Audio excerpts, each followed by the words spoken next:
I am deeply aware of this great inheritance and of the duties and heavy responsibilities of sovereignty. The world has just been shaken by a tragic announcement from the royal family, one that no one expected to hear. For decades, the monarchy has stood as a symbol of tradition, continuity, and quiet strength. Yet today, the carefully polished image of Buckingham Palace cracked under the weight of a revelation so heartbreaking it has left the nation in collective disbelief. The words themselves were simple, but the silence that followed told a deeper story.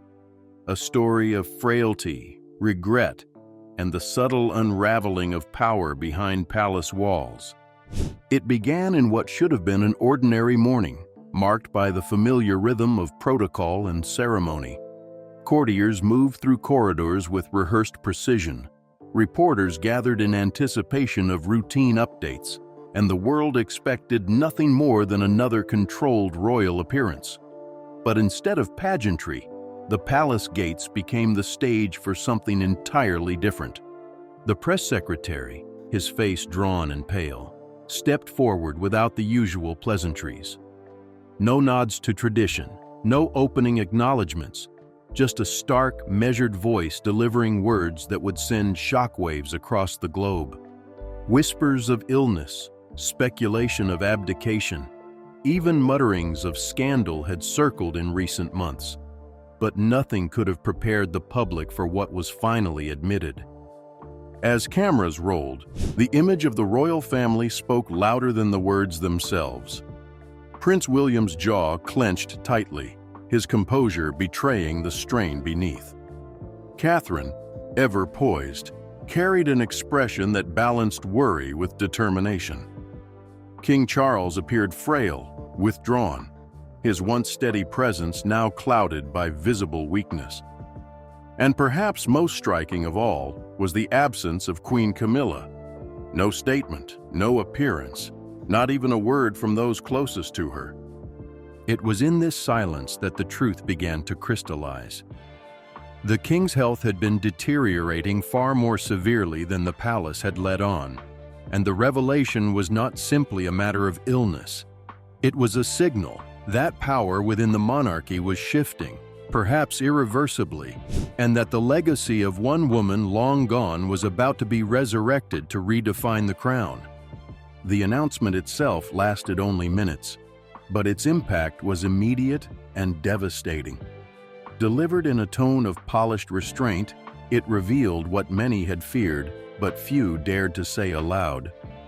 King Charles's health is in steep decline, and the palace can no longer maintain the illusion of strength. For months, whispers had floated through the corridors of power.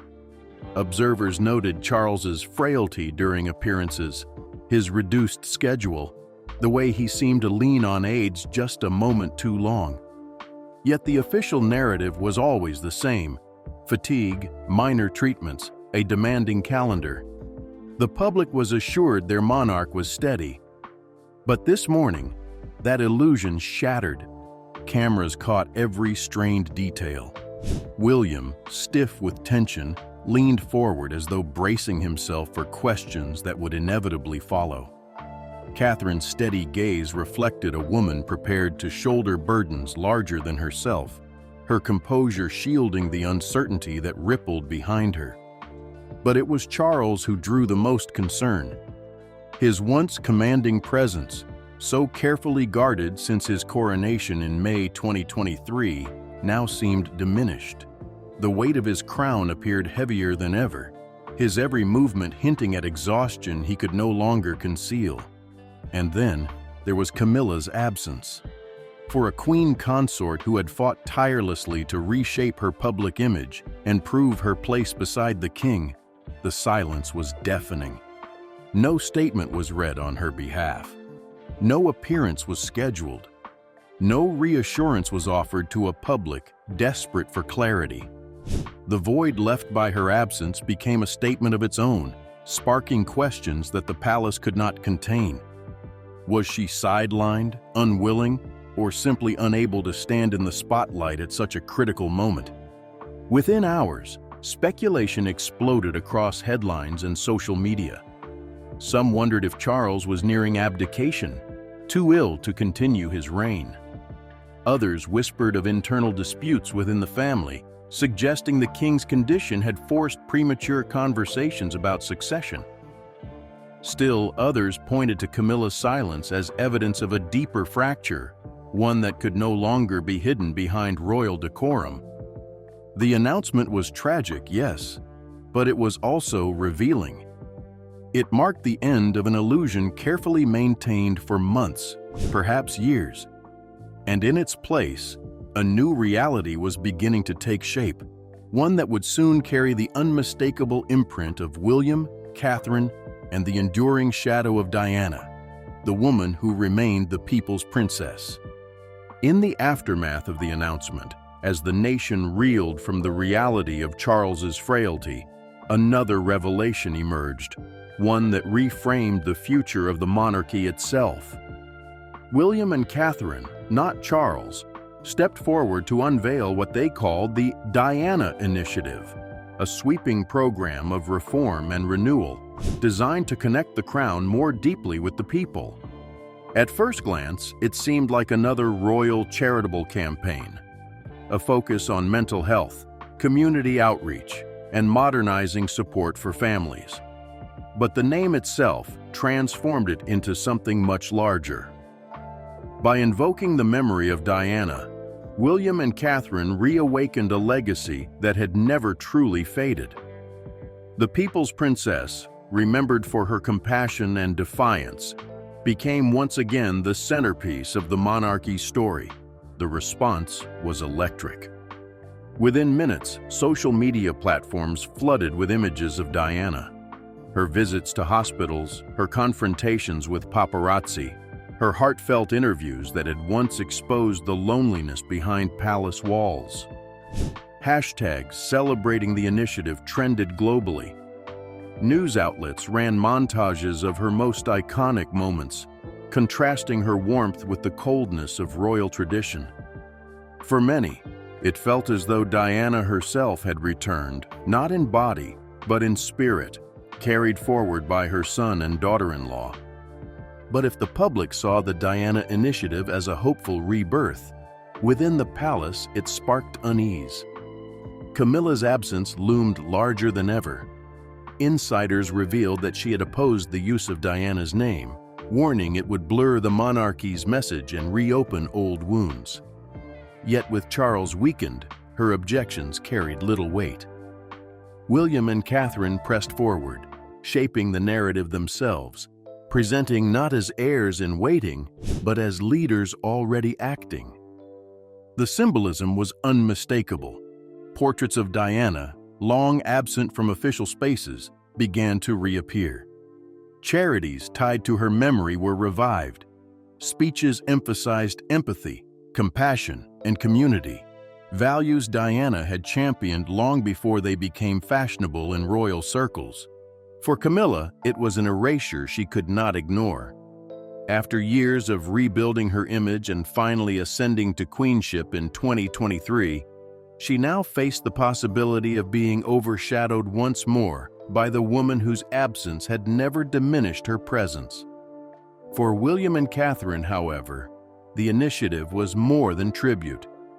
It was strategy, a deliberate reshaping of the monarchy's narrative in real time, one that tied the crown not to the past mistakes of Charles and Camilla, but to the enduring love the people still held for Diana. The Diana Initiative had only just begun, but already it was clear. The monarchy was no longer speaking with one voice. And as the people cheered William and Catherine, the shadow of Camilla's silence grew darker. For King Charles, the announcement was not just a health update. It was a haunting reminder of a past he has spent decades trying to escape. The revival of Diana's legacy through the initiative struck at the very heart of his reign. Each cheer, each headline, each tribute to the people's princess sounded less like admiration for progress and more like a quiet rebuke of mistakes never forgotten. Privately, aides described Charles as conflicted. On one hand, he expressed pride in William's growing confidence and Catherine's unwavering poise. On the other hand, he could not ignore the bitter sting of being overshadowed by the ghost of the woman he once tried to erase from royal memory. The irony was impossible to miss. Diana, who had once destabilized his public image, now defined the very path of the monarchy under his son's direction. The fracture between father and son deepened in subtle but unmistakable ways.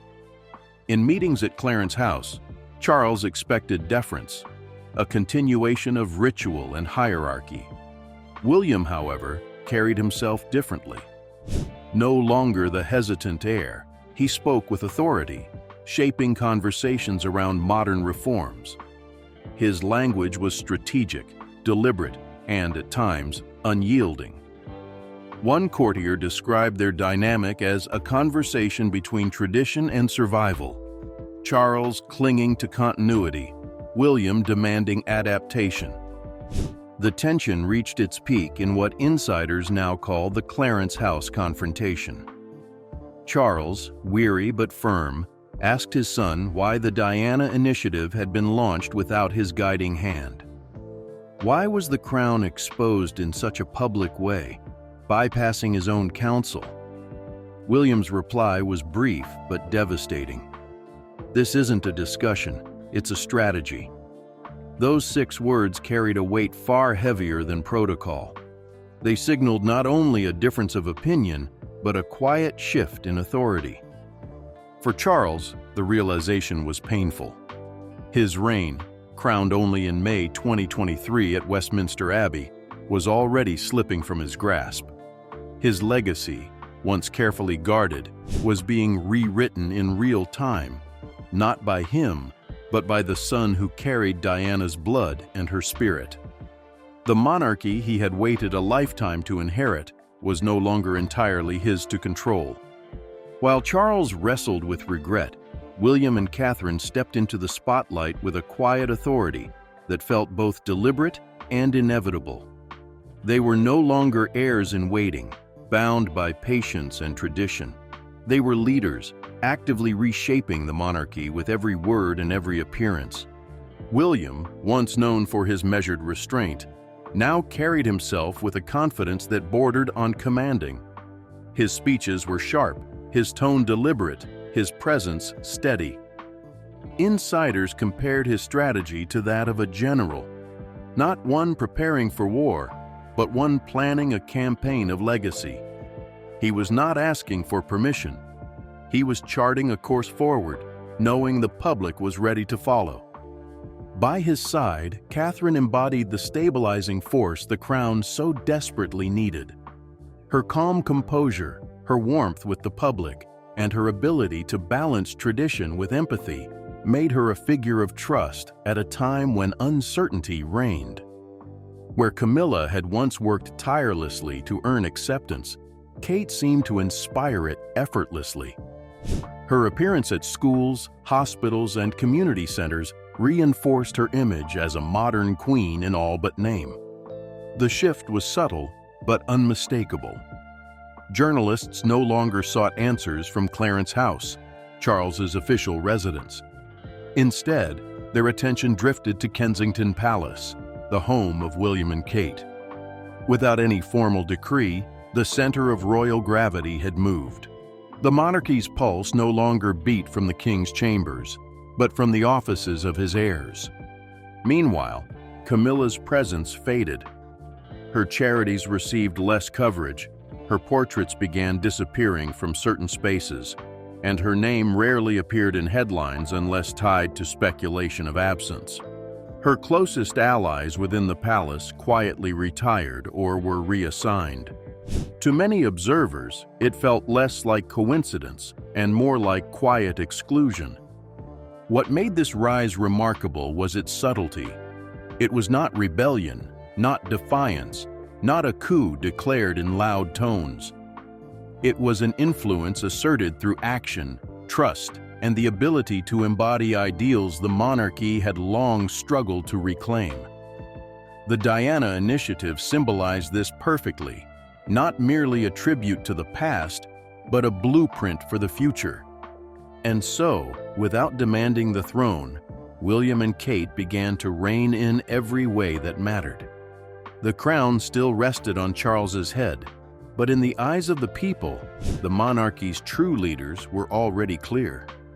If the Diana Initiative marked a rebirth for William and Kate, it threatened to erase Camilla.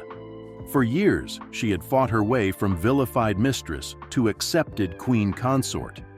Headlines that once branded her the other woman gradually softened as she devoted herself to charities and stood faithfully by Charles's side. By May 2023, when she was crowned queen at Westminster Abbey, she had achieved what once seemed impossible, reluctant public respect.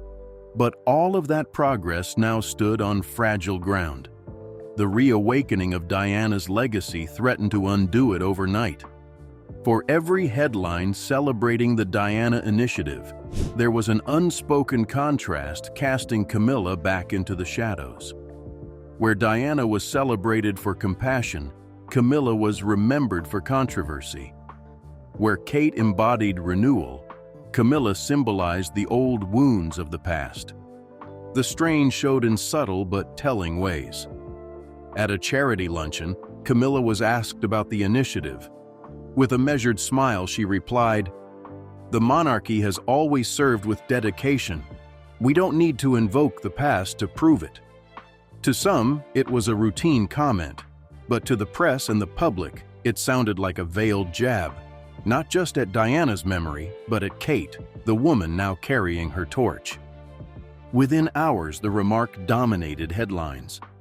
Social media framed it as proof of an unspoken rivalry between the two women, a rivalry the palace dreaded but could not silence. Opinion polls soon revealed the damage. Kate's popularity soared to new heights, while Camilla's approval ratings declined sharply. The public had chosen sides, and Camilla was on the losing end. Kate's response was devastating in its simplicity. Days later, at a modest event tied to the initiative, she stepped to the microphone and said only, "This work isn't about the past, it's about the future we build together." No confrontation, no rebuttal, just calm, composed authority. The contrast was stark. Where Camilla clung to survival, Kate stood for transformation. For Camilla, the silence that followed was more brutal than criticism. Her decades of endurance, of carefully crafted public redemption, were at risk of being erased by a single, powerful truth. Diana's legacy had not faded, and in Kate, it had found new life. If the Diana Initiative reopened wounds for Charles and threatened erasure for Camilla, it stirred something very different in Princess Anne. Known for her discipline, blunt honesty, and lifelong devotion to duty, Anne had long remained the monarchy's quiet anchor. But in recent months, observers noticed a shift. Flashes of frustration, moments where her restraint seemed to crack. And those close to the family whispered the same name, Camilla. Anne's disapproval was not born of petty rivalry. It was forged in decades of tangled history. In the 1970s, Anne's heart belonged to Andrew Parker Bowles, the charismatic army officer who would later become Camilla's husband. Their romance was intense, whispered about in the press, and serious enough that many thought marriage was inevitable. But Andrew was Catholic, and under the laws of succession at the time, Anne could not marry him without forfeiting her place in the royal line. Their love ended, leaving behind lingering wounds. Camilla's connection to Andrew, and later to Charles, only deepened the complexity. To Anne, who had always stood by Diana, the narrative was clear. Camilla's presence in the family had been a source of pain, scandal, and division. Even after Charles and Camilla married in 2005, with the Queen's reluctant blessing, Anne's warmth never extended toward her. She was polite, professional, but distant. That distance has become increasingly visible. At recent public events, Sharp glances and clipped exchanges between Anne and Camilla have been caught on camera, dissected endlessly by royal watchers. When Camilla was honored for her contributions to literacy at the University of London, Anne's body language told a story words could not. Asked to lead the way, Anne declined, subtly insisting Camilla step forward first. A gesture small in action, but immense in symbolism. Behind palace walls, insiders say Anne has challenged Camilla more directly, questioning her influence and her approach to duty. The monarchy must serve, not survive, Anne reportedly said during one council, a line many interpreted as a thinly veiled criticism of Camilla's strategy of endurance. The tension between the two women is more than personal. It represents a deeper philosophical divide. Anne embodies duty as service, a monarchy that endures by giving itself wholly to the people. Camilla embodies survival, a monarchy that adapts by protecting itself from criticism and scandal. Together, their silent conflict threatens to fracture the crown at its most delicate moment. For the public, this battle may seem invisible. But within the palace, each look, each absence, each carefully chosen word is a skirmish in a war that could shape the monarchy's very future. The royal family's announcement was more than a revelation of frailty. It was a mirror reflecting the quiet storm unfolding within the crown. King Charles, after waiting more than 70 years to reign, now finds himself battling both his health and the resurgence of a legacy he cannot control. His every public appearance feels more like a portrait than an act of power, a monarch watching his influence slip through his fingers. Camilla, once a survivor who defied the odds to stand as queen, now faces the possibility of being overshadowed and erased by Diana's memory, reawakened in the faces and actions of William and Catherine. Her silence, once a tool of endurance, risks becoming a symbol of irrelevance. William and Kate, meanwhile, stand at the center of this transformation. They are not waiting for succession. They are shaping the monarchy in real time. With the Diana Initiative, they have revived the compassion and empathy the people long craved from the crown. Every gesture, every speech, every appearance strengthens their image as the future, a future the public seems more than ready to embrace. And then there is Anne, the iron-willed Princess Royal, who refuses to let duty be diluted by political calculation. Her friction with Camilla, rooted in history and principle, reminds the world that the crown's greatest battles are often fought not in public, but in silence behind gilded doors. The monarchy now stands at a crossroads. Tradition insists on continuity, yet whispers of a quiet rebirth grow louder by the day. Is this the twilight of Charles's reign, or the dawn of William and Catherine's era? Is Camilla's silence a pause, or the final note in her long struggle for acceptance? And will Anne's unyielding devotion steady the crown, or fracture it further? What is certain is this: nothing about the British monarchy feels simple anymore.